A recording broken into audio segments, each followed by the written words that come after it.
Welcome back, everyone, to the Cup TV, the Currently Unnamed Podcast, where we put the real and the tea in reality. And you can always come to us first to quench your reality TV thirst. My name is Jack. I am the resident game designer of the panel. And this is a reminder to not be too greedy when you're taking cake slices, because the sixth one down the line might actually have something real good for you. Yeah.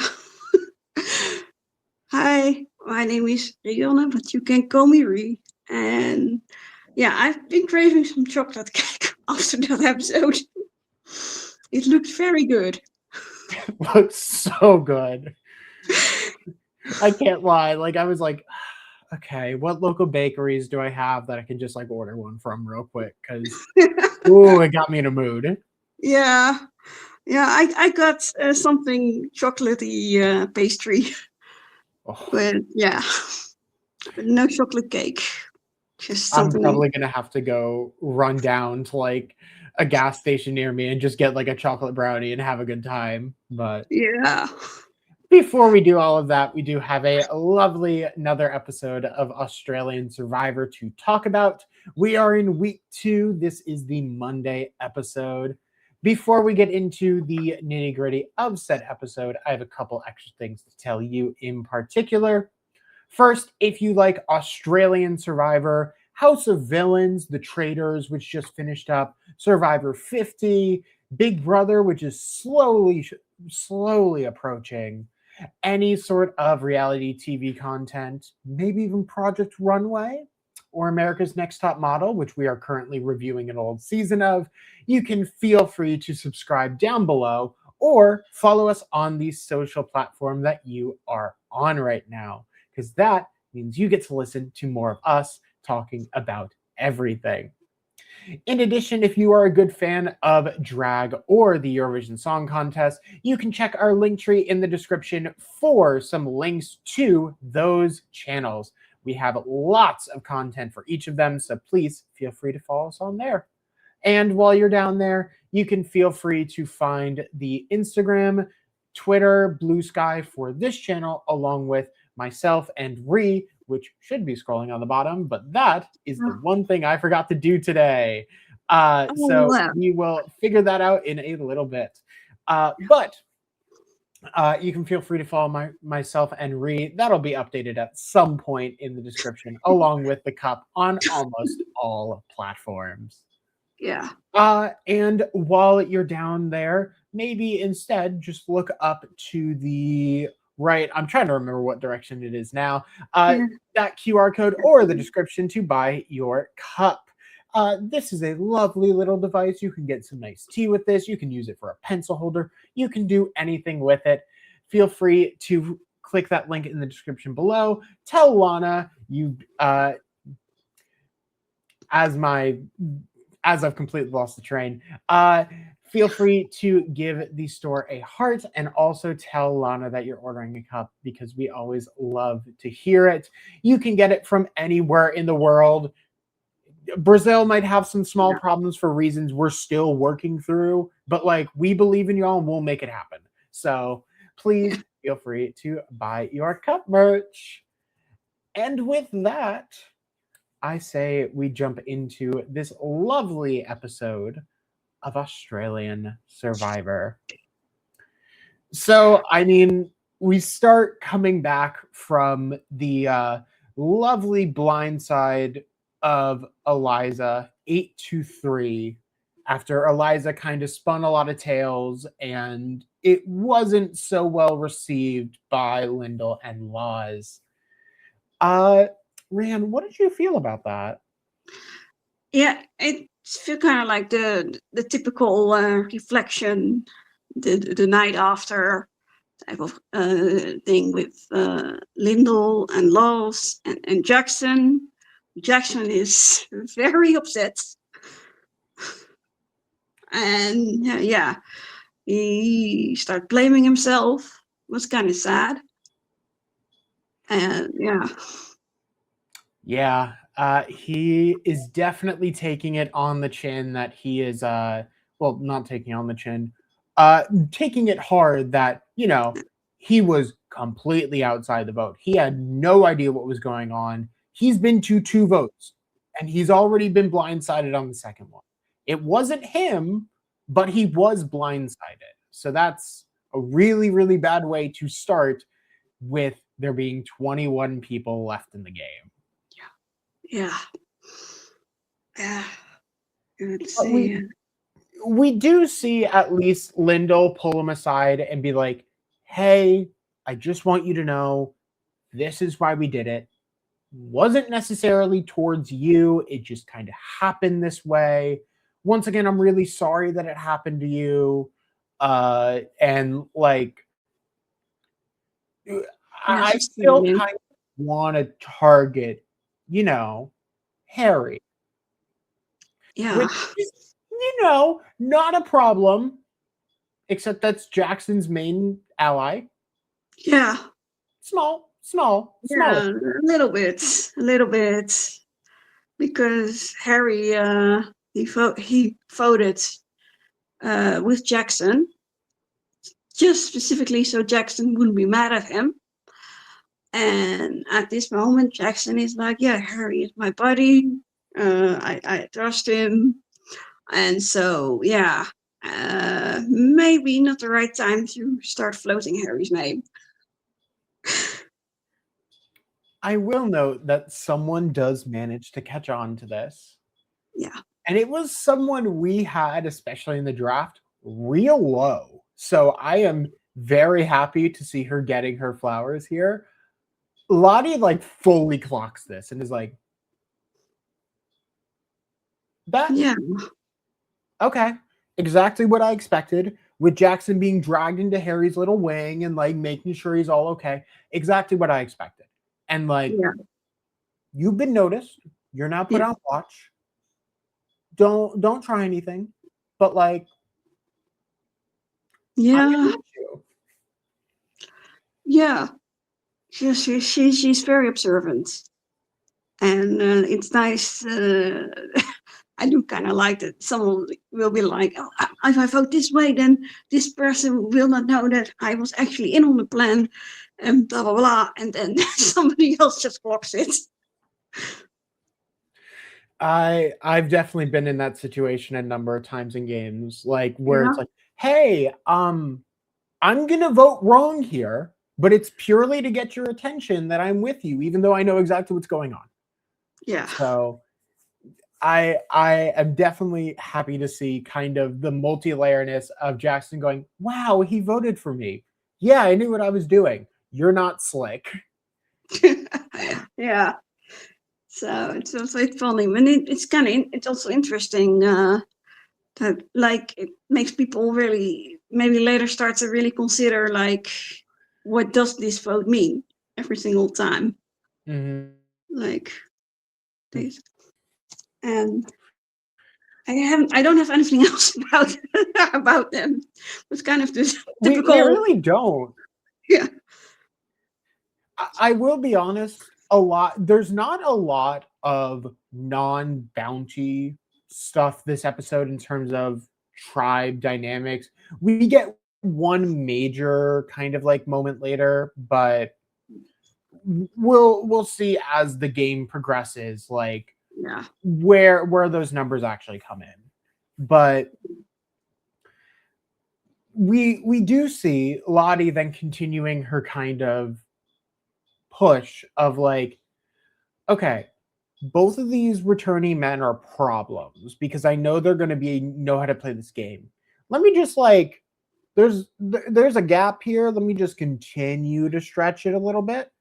And she kind of pulls Simon aside late at night and is like, hey, just so you're aware, Paula's been looking at you a little bit and like has kind of thrown your name out. It's not been super direct, but like just so you're aware that this is happening because I trust you and I really like you. Yeah. That I actually I didn't remember that, so thanks for bringing that up. It comes back up later. It comes back up later, and to be honest with you, we didn't really see a lot of this. I just Yeah. don't think it was caught on camera, the actual moment of this happening. So, I mean, maybe it did happen, and maybe there's a reason we aren't being shown it in terms of like, yeah, it doesn't matter because it was never going anywhere. Yeah. But certainly, Lottie is like, "Ooh, ammo! Let me load this." So, Yeah. She's just so laser focused on anything to get some sort of prod and hit on these returning players, anything to bring them down, and she's yeah. on it. Yeah, I mean, literally her whole plan right now is if I can sever them and kind of have Simon to myself while getting rid of Harry's influence, I'll be in a really good spot in any sort of scenario. And I think that is the right play. If there's two figureheads on your tribe, get rid of one of them and then have the other one in your corner. So Yeah, she just is playing a really good game at the moment. yeah. And I do think that Simon is probably more likely to stick with her than Harry would be. So yeah, she picked the right one, and the right one to target. Yeah. So, I mean, we then kind of head to the immunity challenge. Well, not the immunity challenge, the reward challenge of the episode. Unless you have anything more for this, but I can't remember anything else. I do think they had a tiny scene. I see here from Baron, where it's the typical Don is annoying people and not really Yeah. vibing. But Mark is like, hey, I see an opportunity here. And so, yeah, he goes to Don, and Don ends up telling him that he has a famous brother. And Mark this whole time is like, wait, so your last name it okay. You know what? Sure. That whatever. Well, Mark is just knowing in the back of his mind, oh, that makes so much more sense why he's been a complete annoyance this entire time. Like, because suddenly that whole ego of his makes way more sense if you consider it's just like, yeah, that's because he's kind of been under a legacy the whole time. Yeah. Yeah, and especially at like Matt, and everyone is going to compare him and his playstyle and everything else. And it just is like, okay, I will note this for later and we'll see if it happens because Dawn is just a lot. Yeah. Yeah, it was pretty funny. It was just so dry, like, okay. John wanted it to be this like a whole big moment of like, whoa, that's crazy. Oh my God. While also not knowing what season Mark had played, because Mark had only played one season well after Matt had played. So like the lack of food completely, a completely missed target. Oh. Very funny though. Yeah. So we do then head on to our first challenge of the episode, being this reward challenge. This is the kind of standard heat-based challenge that they've had for a number of times now. Multiple people on each tribe will attempt to essentially play tug of war. However, instead of just having it be like a standard rope, there's actually going to be a person on a track who is going to be, once they are past a certain line, throwing sandbags at a pedestal. And if a sandbag lands on a pedestal, they win a point.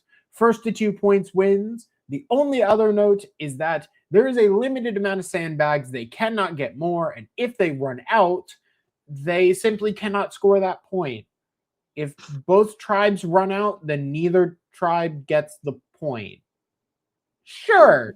Yeah. Definitely was not mad at this. No.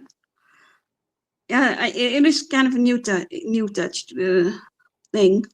Also with the throwing, especially. And the tug of war is like they have to get into a specific zone before someone can start throwing. I really do love the aspect of like, yeah, so even though your tribe is super strong, that's not going to be what gets you the point. It'll make it easier or even possible to get the point, but that's not the end all be all. You might get it there and your person might score, but like if the other tribe can pull it back, they can still take the point at any time. So yeah. But I mean, I'll be honest, I don't remember much about this challenge in general. I know. The second round was a little more significant. I would agree there.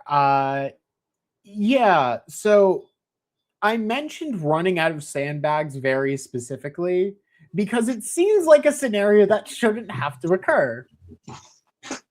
It does. Bounty pretty well pulls everyone to pulls Cameron to side and is like, hey, you got this, just pull, we got you. Cameron basically panics in real time and does not get this into the right spot. He is gone. He manages to throw all 30 bean bags and get close maybe once or twice. To the point where Bounty's like, okay, we can't score this point. I guess let's just kind of give this to Baron. Don't make it easy, but just give it to Baron. Yeah. And I mean, Tez immediately scores. So like, great. At least we weren't here all day on a needless challenge, but like, it very much was like, oh, and Cameron is being a bit erratic. That's unfortunate. Yeah, and it's good that you're pointing out that Tess scored because unfortunately this is like the only significant moment he has in the entire episode. And I feel bad for him. We get like 2 or 3 angles of him just whiffing shots, like close-ups on. I was like, oh, this is... They know what they're doing. Okay. Yeah. But the other 2 points go off without much of a hitch. Bounty does manage to pull it to their side all 3 times first. And the other 2 rounds, they both get the win due to some interesting strategies, such as Lyndall jumping to make the weight different. Like, they all pretty much figure out the strategy here, and it's purely on strength. Bounty wins this 2-1, and as such, Bounty wins reward, which is a lovely little chocolate cake that they all get to share. Kinda. Yeah. With a twist. With a twist, which is so funny. So Bounty gets back to camp, ready to enjoy the reward. And they look at the cake they've got, and somebody screwed up because these pieces are nowhere near even. In fact, there's not enough for everyone. There's enough for everyone but one person. And there is just a scroll waiting to be read. And Richard does exactly that. And it says that the person who reads from the scroll has to divide all the slices. Just, you can actually be like, oh wow, a scroll. Everyone is just kind of like, I don't really want to touch that. But like, Rich is just like, fine, I'll read it. It's fine.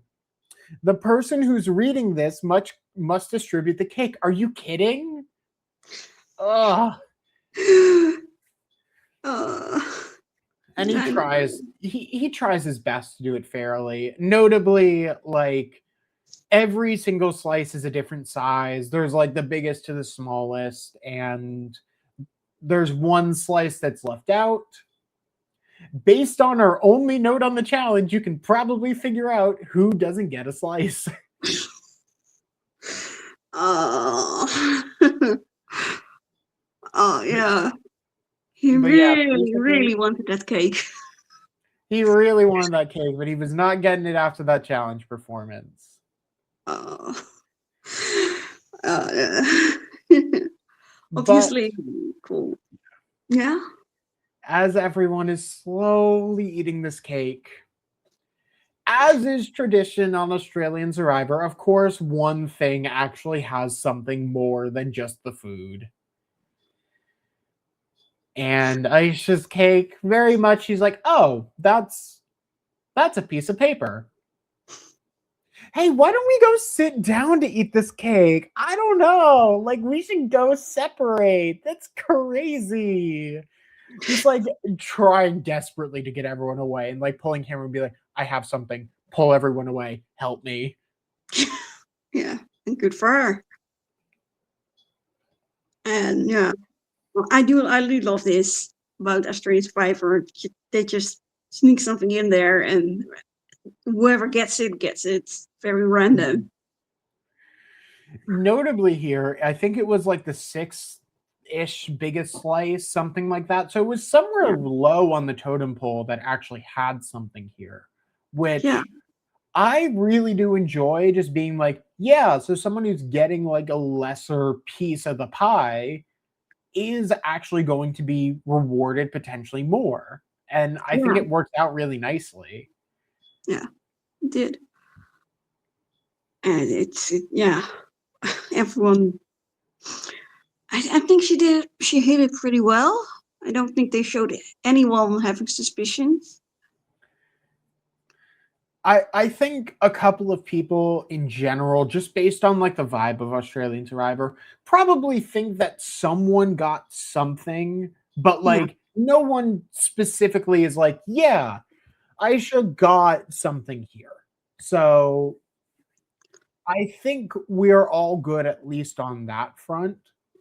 She ended up getting a very simple note, probably the simplest I've ever seen on this show, which is simply search near the well. That's it. Yeah. When it actually finding it turns out to not be as simple. Yeah, no, this was she fully looked everywhere. She was like, okay, it's in the tree. No, it's underneath the barrel. It's in this rock. No, it's under this log. No, like genuinely, I was pretty confident she was going to get caught, but she doesn't, thankfully. Good for her. And we eventually get to see her advantage, which is essentially a slightly twisted safety without power.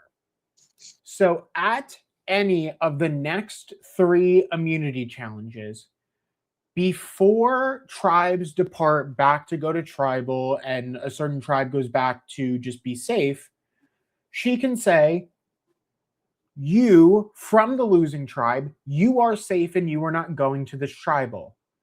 Instead, someone from the winning tribe will be going and voting in your stead, and they can't be voted, which is honestly a really interesting twist. Yeah, I like it. I'd like to see what comes from it. No, she says a couple of ideas that how she could use it.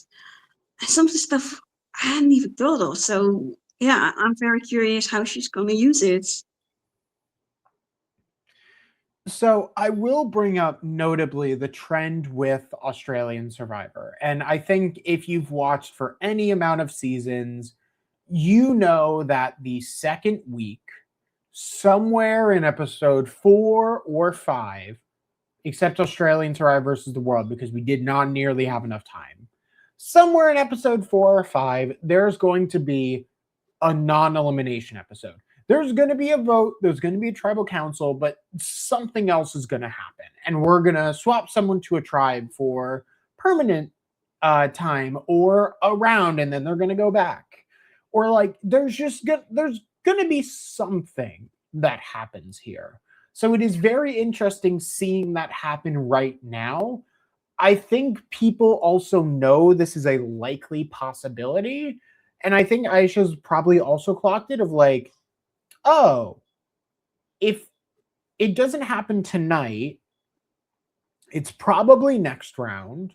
So if I pull someone off, I'll be able to hear probably what's going to happen with that non-elimination and help decide things. So it'll be interesting to see what she does with it. Yeah, very much. And yeah, I like playing with or around the non-elimination and how that plays out. Something new, at least. Yeah. And I think that was. Yeah. I did think one thing was funny where Rich goes to Asha and he asks her like, "Hey, did you get a good slice?" And she's just trying to suppress the grin, like, "Yeah, I had a really good one. She had the best one, probably." I mean, she had the perfect slice, but she's like, yeah, no, it was perfect for me. Like, it was the perfect size. I wouldn't have wanted anything more. Like, you did a good job. Yeah. Which, I mean, honestly, just keeping the CEO, like the CEO's ego in check is probably the right play in almost every single scenario. So, yeah. Aisha goes undetected with her advantage, and I can't think of anything else that really happens before we head to immunity. Yeah, no, me neither. I think that was it. So we head to today's immunity challenge. One that I'm going to respectfully call someone rolled a d20 and got an idea. So they have to roll this lovely 20-sided die through this obstacle course and then eventually just basically set up for another. You know what? I'm going to be honest. My brain has completely blanked what has actually happened during this challenge. So I'm going to look it up real quick. Tribes free a large boulder, then rolling it through a series of obstacles and collecting bags of balls along the way. Tribes then climb a tower and run down a ramp where 2 members roll balls up a track to knock off targets, kind of like a giant skee ball. The first tribe to knock off all of their targets will win tribal immunity. Yeah. Yeah. And that last part becomes really interesting.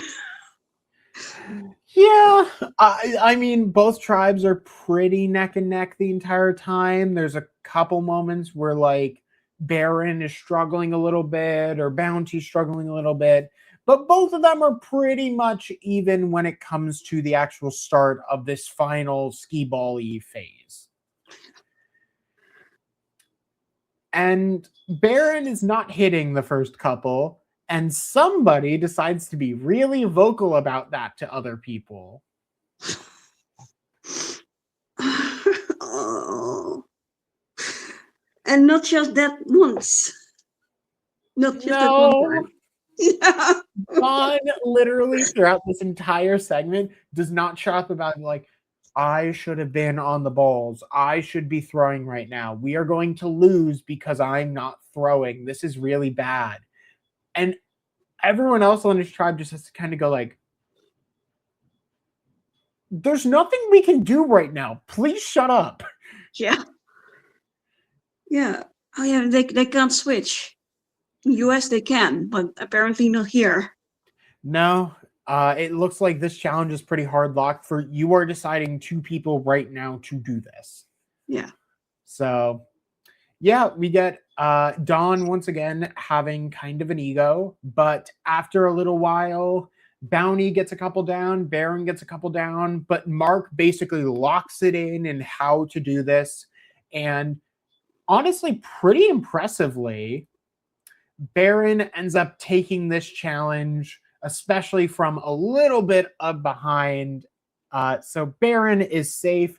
Dawn's cowboy hat is still in the game for at least another episode. And Yeah. Bounty is going back to tribal council. Yeah. Notably, Aisha does not use her advantage. She doesn't even mention it. And we head back to Bounty Beach. And this is where we'll say goodbye to Baron for the episode. Baron basically had no content this whole episode. They had one more thing. I forgot. Brooke said that it was, or they say about Brooke that this was her 100th day in Survivor. Yes. And according to Reddit, Harry posted there apparently that he wanted to give her his slice of the cake, but was not allowed. But yeah, wasn't allowed because I mean, I assume what they thought would happen was they get back to camp and like they just have a nice bit of slices, or like they take the cake with them. Yeah. And then they found out what was actually going on, and they probably went, "Yeah, that's probably why." Yeah. Yeah. But yeah. who cares about getting cake on your 100th day? What's more important is getting immunity on your 101st. Yeah. Yeah. Well, still good for her, obviously. Like 100 days, that's amazing. 101 now. And yeah, I hope she'll make a lot more, many more days. And yeah, yeah. I'm just purely out of curiosity now, looking at the other two. So Harry lasted 49 days on Champs versus Contenders and 32 on All Stars. So he needs to last 29 days in this game in order to hit 100. Okay. And Simon lasted 25 days on Brains versus Brawn and 42 on Heroes versus Villains, meaning he needs to last 33 days in order to hit 100. Both of which are very possible due to the length of the season, but they have to make much deeper runs. Yeah. So, Mark? Yeah. Mark, I think he's probably around 50. Let me check. He is at 46. I don't know because the season was filmed from July 31st to September 15th. Yeah. There's a chance that he could. I don't remember how many days long Brains versus Brawn was.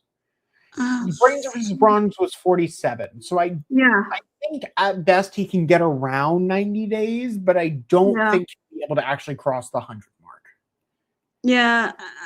I mean, I think it was 45 this time. So yeah, he won't get there unless they bring him back again.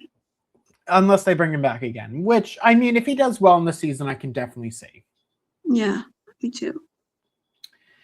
But from there, we head into the strategy portion of the night for Bounty. Now,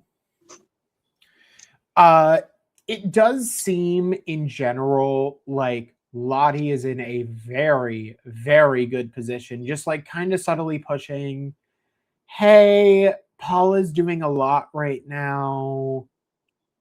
It's probably a good idea to take her out. I don't know. Like, I don't know what you think. And everyone else is kind of just like agreeing and settling on it. Yeah. But a few more names get thrown out. Yes. We do have Lyndall, who's like, but Jackson, I can't trust him and I'd rather he leave. Yeah. Yeah. She also thinks that she burned too many bridges with him, with the past previous votes. So she's like, just get him out of here. Mm-hmm. And then we also kind of have Harry being like, I don't know. Like, I'm seeing an option here. I don't really want to vote for Paula. And then he sits down to try and figure out the vote, and everyone checks in on the food, and then everyone walks away, and he's like, "Are y'all serious? You're not even gonna tell me what's going on? Like, I already know I'm in a bad spot. You don't need to keep doing this." Oh, well. Yeah, he gets a little nervous. Let's say that. Yeah. I mean, generally, Harry's just like, yeah, I have no idea what's going on. Jackson is like, look, I don't know what's going on. Just tell me something, please. And we see a little bit of heat. We see Lyndall basically being like, yeah, you know what? I'm voting for Jackson no matter what. We see Lyndall catch a couple strays, but ultimately, like, this is a very open and shut case. There was no way she was going to get out of this because she just lost a lot of trust. And the fourth person voted out by a vote of 7-2-1 is Paula. Unfortunately, Paula leaves this game. She kind of just like, yeah, it doesn't shock me. I kind of wish it wasn't me, but like, what can you do? And now Harry is completely lost. Jackson is completely lost. Well, Jackson is in the know, but he's still like, I have no idea. I have no control over this game. And Lottie has very much cemented herself as a really, really good player and in good control of this game. Yeah. Yeah, very fluid. Like, she talked a lot. She had so many conversations. And there were a few moments where I thought, like, I think it might backfire on her, but it didn't at all. At least as far as we know. So yeah, she's really establishing herself, and I like what she's doing. Yeah. But from here, we get a small preview of tomorrow, which honestly is just a lot of Baron content, which implies that Baron's going back to Tribal, and also that Mark has clocked that Johnson has been coming for him. Yeah. Which I don't need Johnson to go right now. We can send on home. That's fine. But I will also note tomorrow is more than likely, based on just previous season patterns, where we're going to get a non-elimination episode. So even if Baron is having problems, they might just send Dawn over anyway if it's a pure swap because they want to get rid of him. Yeah. Yeah, and I think it also explains, like, Caleb says something about it, like, Mark doesn't need another car. Simon doesn't need to take 500k from me. And I was like, but you're not on the same tribe as them. I think Harry doesn't need to take that. So what you said, like, maybe someone indeed gets swapped, and that's when you get Caleb's confessional somewhere. Yeah. More Caleb content, more Jason content, a lot more Baron content, and maybe some bounty content, all for tomorrow. But I think that is where we're going to call it. All the votes have been read, and we are waiting for tomorrow's confessionals. Yeah. With that said, thank you all so much for hanging out with us for this lovely recap of Survivor Australia Redemption. If you enjoyed this, you can feel free to subscribe below or follow us on the platform you're listening to us on. It would be incredibly appreciated. We're looking to hit 1,000 subscribers or followers across the board, so please help us reach that goal. In addition, you can follow myself or Rianne on social media, along with the Cup TV. That will be both the Instagram, Twitter, Blue Sky. And you can find all of those links in the description below in our link tree. And finally, get your cup merch at lanagcreations.etsy.com. You can find that QR code in the top right corner of the screen or in the description below. But on that note, we are both going to go get out of here. We have to get some rest before the next tribal. But you stick around, go watch our House of Villains coverage because boy, was that a riot.